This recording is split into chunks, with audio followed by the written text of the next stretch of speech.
Lecture de L'homme au rat de Sigmund Freud, paru en 1909. Éléments théoriques. La définition des représentations ou idées obsessionnelles que j'ai proposée en 1896, d'après laquelle celles-ci sont des reproches transformés, ressurgit du refoulement qui se rapporte toujours à un acte sexuel dont l'accomplissement dans l'enfance s'accompagnait de plaisir, me semble aujourd'hui attaquable dans sa forme, bien qu'elle soit composée d'éléments de la plus grande valeur. Elle vise trop à l'unification et prend pour modèle ce qui se produit chez les malades obsessionnels eux-mêmes. Ceux-ci, en effet, avec leur tendance caractéristique à l'indétermination, forment des constructions psychiques les plus diverses et les jettent pêle-mêle sous la rubrique idées obsessionnelles. Il est en effet plus correct de parler de mode de pensée obsessionnel et de souligner que les formations obsessionnelles peuvent correspondre aux actes psychiques les plus divers.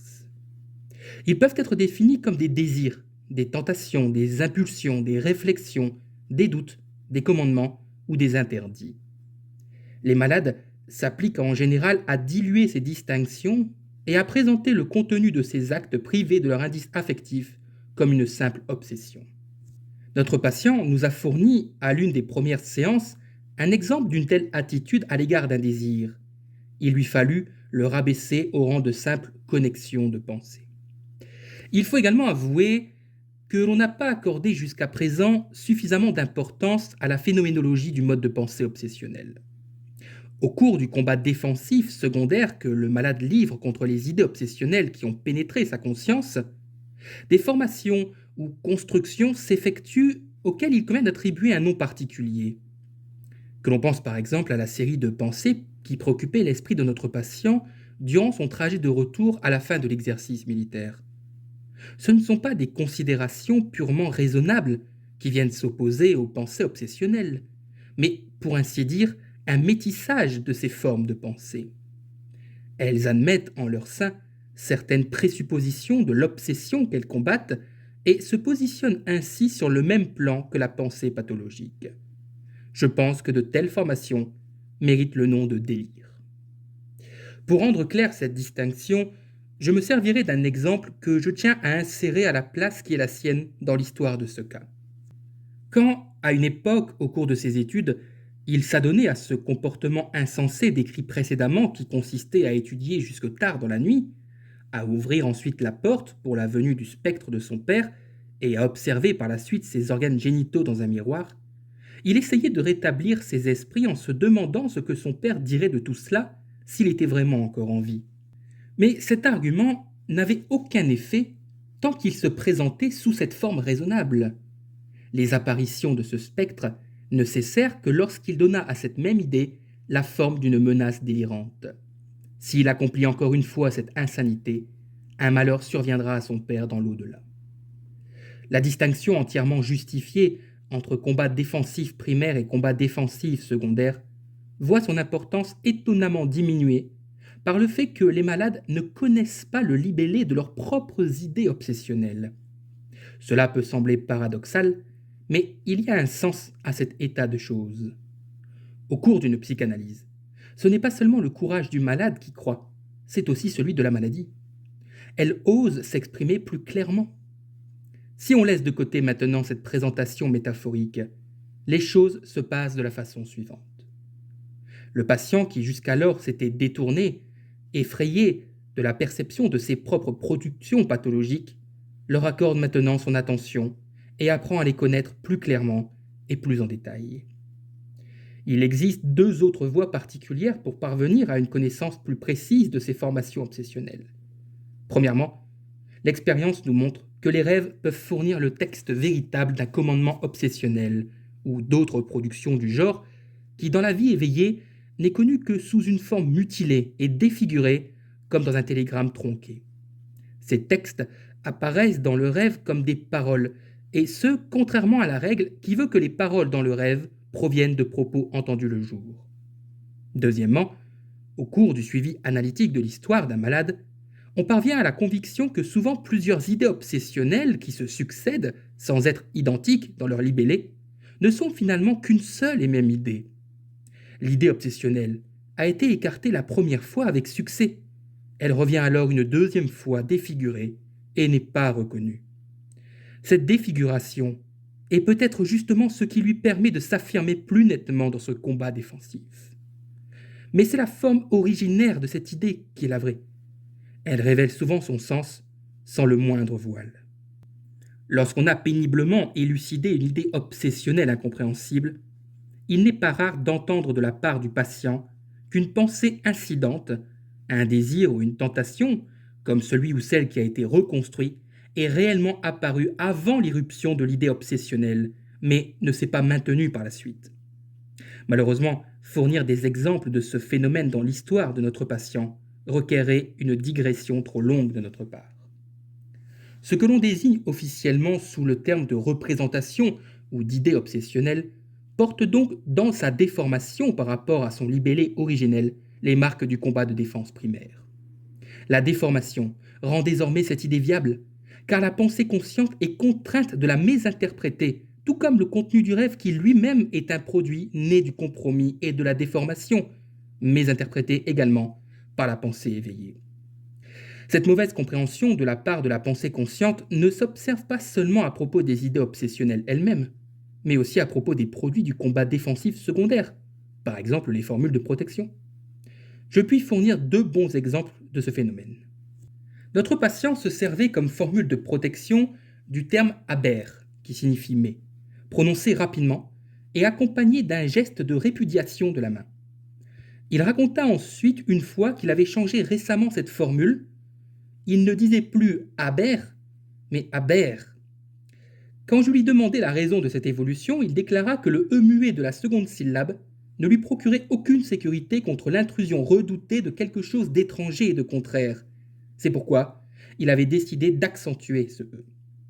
Cette explication, qui garde tout à fait le style de la névrose obsessionnelle, s'avéra pourtant inadéquate. Elle pouvait tout au plus prétendre au titre de rationalisation.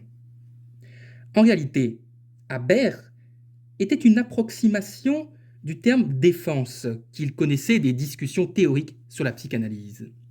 La cure avait donc été utilisée de façon abusive et délirante par notre patient pour renforcer une formule de défense. Une autre fois, il me parla du mot magique qui lui servait de protection principale contre toutes les tentations qui l'assaillaient. Il était composé des lettres initiales des prières aux pouvoirs les plus curatifs, auxquels un amen était attaché à la fin. Je ne puis reproduire ici le mot en question pour des raisons qui apparaîtront immédiatement. En effet, quand j'en pris connaissance, je ne pus m'empêcher de remarquer que ce mot était plutôt une anagramme du nom de la dame qu'il vénérait. Ce nom contenait un S qu'il avait mis à la fin juste avant le suffixe amen. Il avait donc, pouvons-nous dire, joint sa semence, sa mène, à sa bien-aimée, c'est-à-dire qu'il s'était masturbé en se représentant sa personne dans son imagination. Mais il n'avait même pas remarqué ce lien qui crevait les yeux. Sa défense s'était laissée leurrer par le refoulé. Cela est d'ailleurs un bon exemple du principe selon lequel, avec le temps, ce contre quoi on se protège parvient régulièrement à pénétrer cela même qui est mis en œuvre pour s'en défendre. Si l'on affirme que les pensées obsessionnelles ont subi une déformation semblable à celle subie par les pensées du rêve avant qu'elles ne forment son contenu, alors la technique de cette déformation mérite sans doute notre intérêt et rien ne devrait s'opposer à ce que nous puissions exposer ces différents moyens à l'aide d'une série d'idées obsessionnelles traduites au cours de l'analyse en langage clair et compréhensible. Mais les conditions auxquelles est soumise cette publication ne me permettent de fournir qu'un petit nombre d'exemples. Toutes les idées obsessionnelles de notre patient n'étaient pas aussi compliquées dans leur construction, ni aussi difficiles à débrouiller que cette grande idée des rats. Pour d'autres de ces idées obsessionnelles, la technique employée était très simple. Il s'agissait de la déformation par omission, l'ellipse, qui trouve dans le mot d'esprit une application si remarquable. Mais dans le cas qui nous concerne, elle avait contribué tel un moyen de protection à empêcher la compréhension du patient. Une de ces idées obsessionnelles les plus anciennes et les plus prisées était « Si je me marie avec cette dame, un malheur arrivera à mon père dans l'au-delà ». Si nous insérons les maillons intermédiaires éludés par le patient et parvenus à notre connaissance au cours de l'analyse, l'enchaînement de pensées obtenues est le suivant. Si mon père vivait, il serait aussi furieux de mon dessein d'épouser cette dame qu'il l'avait été lors de cette scène d'enfance, au point que cela provoquerait à nouveau ma rage contre lui et me ferait lui souhaiter tout le mal possible, ce qui, en vertu de la toute-puissance de mes souhaits, ne manquerait pas de se réaliser. Ou bien voici un autre cas, également une mise en garde ou un interdit ascétique, où l'ellipse permet de parvenir à la solution. Notre patient avait une charmante petite nièce qu'il aimait beaucoup. Un jour, l'idée suivante lui vint à l'esprit.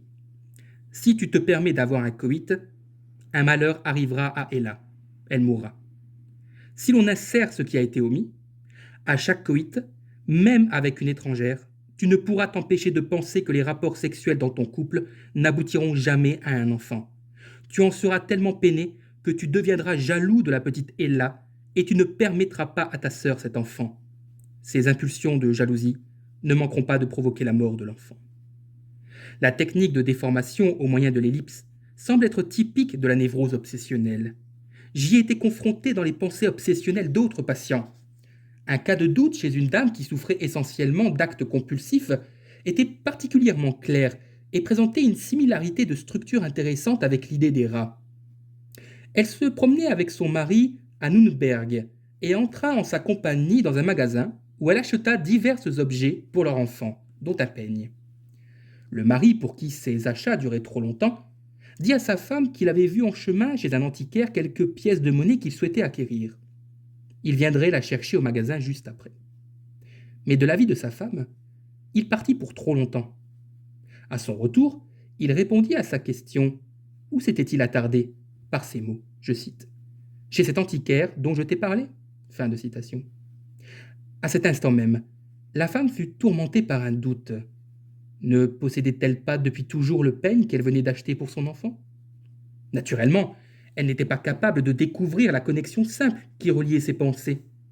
Nous ne pouvons interpréter ce doute que comme un déplacement et reconstruire la pensée inconsciente complète de la dame que de la façon suivante. S'il est vrai que tu n'étais que chez l'antiquaire, si je dois croire une telle chose, alors je peux tout aussi bien croire que je possède depuis des années ce peigne que je viens d'acheter. Il s'agit donc d'une analogie moqueuse et persifleuse semblable à la pensée de notre patient. Je cite, oui, je rendrai l'argent à A, tout aussi certainement que ces deux-là auront des enfants. Fin de citation. Pour la dame, le doute se rattachait à sa jalousie inconsciente qui lui fit supposer que son mari avait profité de cet intervalle de temps pour faire une visite galante. Je ne me lancerai pas ici dans une discussion psychologique sur l'importance du mode de pensée obsessionnel. Une telle discussion donnerait des résultats d'une valeur extraordinaire et contribuerait bien plus à la clarification de nos vues sur la nature du conscient et de l'inconscient que l'étude de l'hystérie et des phénomènes hypnotiques. Il serait très souhaitable que les philosophes et les psychologues qui développent des doctrines de l'inconscient si subtiles sur la base de connaissances par ouï-dire ou de leurs définitions conventionnelles puissent d'abord au phénomène de la pensée obsessionnelle leurs impressions décisives. On pourrait presque l'exiger d'eux, s'il ne s'agissait pas là d'une tâche bien plus pénible que ce à quoi ils sont habitués dans leur façon de travailler. Je n'ajouterai que la remarque suivante. Dans la névrose obsessionnelle, les processus psychiques inconscients surgissent par moments dans la conscience sous leur forme la plus pure et sans la moindre déformation. Ce phénomène peut se produire au stade les plus différents du processus de pensée inconscient, et les idées obsessionnelles, au moment de leur surgissement, se révèlent être pour la plupart des formations de longue date. C'est de là que provient ce phénomène très étonnant. Le névrosé obsessionnel, quand on recherche avec son aide la première apparition d'une de ces idées obsessionnelles, est contraint au cours de l'analyse de reculer sans cesse cette première manifestation et trouve continuellement de nouveaux débuts à cette idée. Il me faut traiter maintenant de quelques caractéristiques psychiques des névrosés obsessionnels qui, en elles-mêmes, peuvent ne pas sembler importantes, mais qui ouvrent la voie à la compréhension de choses plus importantes. Ces caractéristiques étaient très prononcées chez mon patient, mais je sais qu'elles ne sont pas à mettre sur le compte de son caractère individuel, mais sur celui de sa maladie. Elles se retrouvent de façon tout à fait typique chez d'autres névrosés obsessionnels.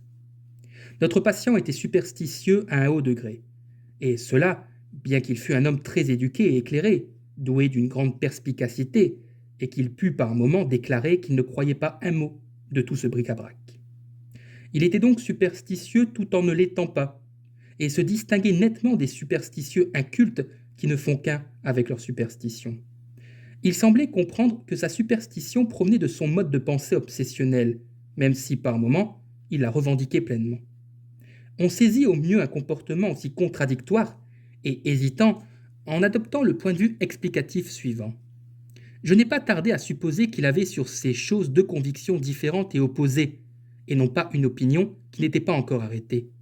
Son oscillation entre ces deux opinions dépendait clairement de son attitude globale vis-à-vis de sa maladie obsessionnelle.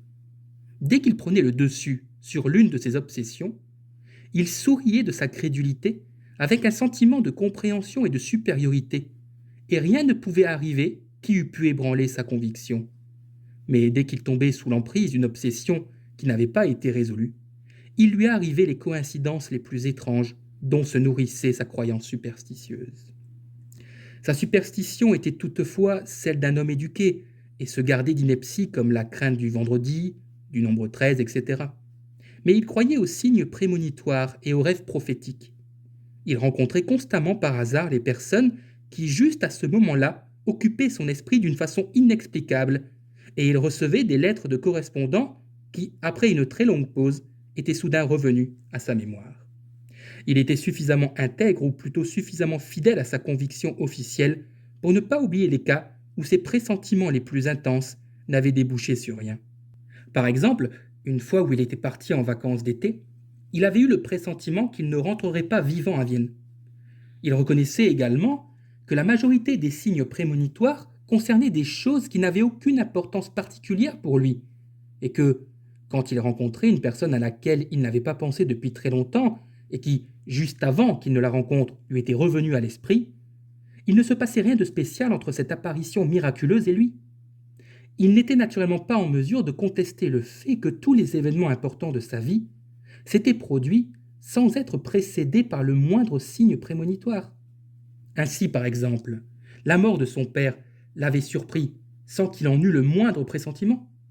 Mais de tels arguments ne changeaient rien au conflit de ses convictions et ne révélaient que le caractère obsessionnel de sa superstition, auquel on pouvait déjà conclure sur la base de ses oscillations qui étaient l'équivalent d'une résistance. Je n'avais bien sûr pas la possibilité de lui fournir une explication rationnelle à toutes ces anciennes histoires miraculeuses, mais pour ce qui relevait des histoires analogues qui se produisirent pendant la durée du traitement, je pus lui prouver qu'il était à chaque fois impliqué dans la fabrication du miracle, tout comme je pus lui montrer de quels moyens il se servait à cet effet. Il œuvrait au moyen de la vision et de la lecture périphérique, de l'oubli et surtout de l'illusion du souvenir. Il finit lui-même par m'aider à découvrir les petites tours de passe-passe grâce auxquelles ces miracles se faisaient.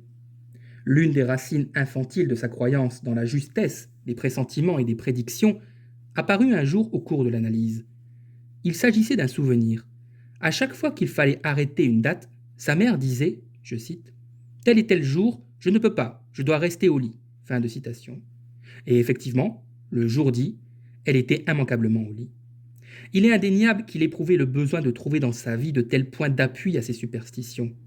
C'est pourquoi il accordait tant d'importance aux coïncidences inexplicables, bien connues du quotidien, et arrangeait parfois les choses par des actes inconscients quand le hasard ne suffisait pas.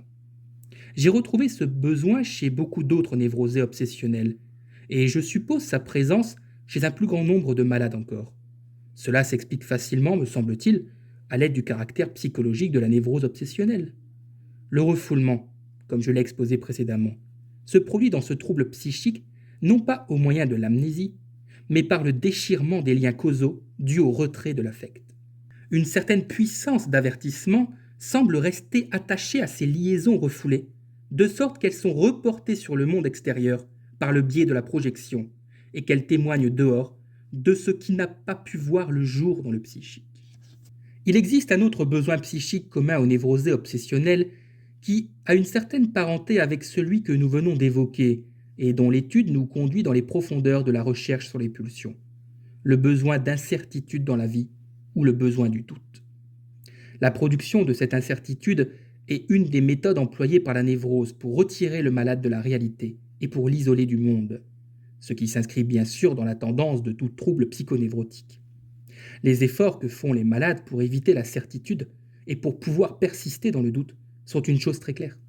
Chez certains, en effet, cette tendance trouve une expression vivante dans leur aversion pour les montres, tout comme dans leur tour de passe-passe inconscient qui rendent inoffensif tout instrument qui exclut le doute.